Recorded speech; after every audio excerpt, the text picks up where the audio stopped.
I stopped making my dream game, and that's okay. What's going on, guys, and welcome back to the channel. Today, I'm going to be talking about one of the biggest mistakes I made in game dev.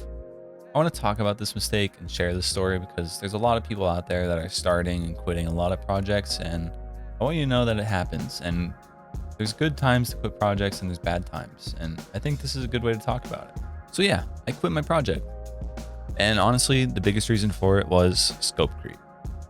Scope creep is one of the most dangerous things you can include into your game dev project. Just one little small change can just snowball 100 other small changes to your project, and that's going to make your project just undoable. So that's why I ended up quitting. I made way too many small little changes to my game, small little ideas, and I just kept adding and adding these ideas. And I realized, I sat down and I looked at my project, I looked what I wanted to do, and I realized that in order for me to make this game just the bare minimum, unpolished, just the features, everything like that, we're looking at like 2 years, a year, 2 years, something like that. So to break it down to the bare minimum, yes, scope creep killed my game. But I want to talk about why it killed my game and other things that affected my project, so hopefully you can avoid them. So first of all, let's talk about why scope creep happens. So I think scope creep is actually just this natural thing that happens to any project that takes term over the course of months or years. It's just a natural thing that happens. So let's think about YouTube videos, for example. YouTube videos are made of somebody coming up with an idea, okay? Very normal. It's a very common practice for like a YouTuber to make 10 video ideas a day. And over 10 days, they'll have 100 ideas.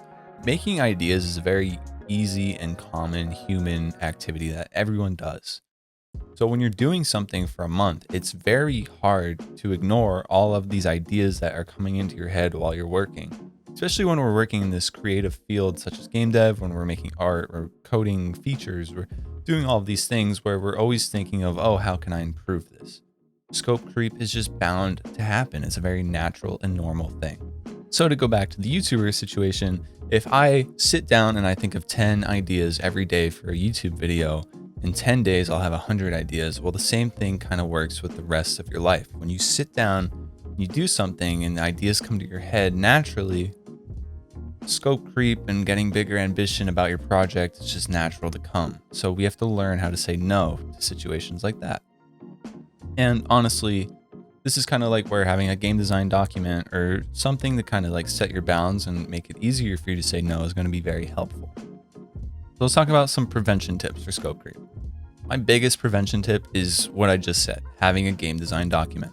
It doesn't have to be anything in particular, because if it's just you working on a project, and honestly, I feel like these are kind of not as important as if you're working with other people, because the game design document is just there for you to share the idea behind the project with other people and communicate it effectively. The reason that it's not so important for you as a solo dev is because it's you, it's your idea, you understand it completely. You don't really need to describe it to other people who are working on the project as much. But this is the one scenario where that's actually not true. I think having a document where you're writing down your plan and tracking your progress and writing down the features you want to make, it's going to help you be able to tell how much work you need to put into your project, give you kind of a basic timeline of how long it's going to take for you to complete the project. And like everyone knows in game dev, even just looking at that, you should just times it by 2 and assume that it'll take twice the amount of time that you're allotting for it. So if I'm making a project that I think will take 3 months, it's probably really going to take 6 to 9. So knowing that it's going to take 6 to 9 months for a 3-month project, I should try and reduce the amount of scope in my game. So having this document where I can write down all of my features and kind of limit what things I'm adding to it, even if they're really good ideas, sometimes it's just better to say no. But scope creep does happen, and I think it's important for us to also know when to quit. This is where the old sunk cost comes into play. So how much time did we actually sink into this project? Let's start talking about some of the warning signs. So when you're working on your project and it just continually feels like a continuous uphill battle, that's probably not a good sign. Yeah, I mean, when you're starting off in a project, you're just going to feel like it's an uphill battle regardless, because you're going to be just working and you have to implement everything pretty much right away. But if you're working throughout this project and more things keep getting added to your to-do list and it's just continuously updating and updating, that might be a warning sign that we need to start looking at our scope and what we're adding to our project and really focus down and just get the bare bones concept of the game. Just getting the game loop is what is the most important. So if you're continuously adding to this to-do list and it's just not becoming fun anymore and you feel like you're not moving anywhere, it might be a warning sign that it might be time to reevaluate. Now let's talk about how much time we put into the project. So for my last project, I put about a good 5 months of time into this. Now that's actually not a long time. There's a lot of people who have been putting years into their game projects, and honestly, if what I was saying was true, if I was to put in 2 to 3 years to get that game, that probably wouldn't have been the worst idea, but I think I want to spend my time differently. So that's why I ultimately chose to end making my game. Sure, I could have spent the next 3 years working on this game, but what if it flopped? What if I wasn't happy with it in the end? That would have been 3 years just down the drain. So instead, I'm working on some new projects. I have a new project coming out that I'm actually very excited about and already made a ton more progress on. We could talk about that later in the video, but for now, let's just focus on this. So going back to how much time we put into our project, I think it's important for you to evaluate how much time you put into your project and what you're going to want to do next. So for me, I know I put in 5 months of my time into this project, and I know the timeline going into my next project, and it's just shorter than what I'm going to be doing. So I think it makes sense for me to quit this project and work on a smaller project. Having the freedom to work on a smaller project is going to save me a lot of time and a lot of money. And in the end, that's what we're all kind of here to do. Lastly, there's one more takeaway about switching your projects and knowing when to switch a project. If you're in this project where you just feel like it's an uphill battle, and you feel like you're making no progress, you're going to be really unmotivated and down on yourself.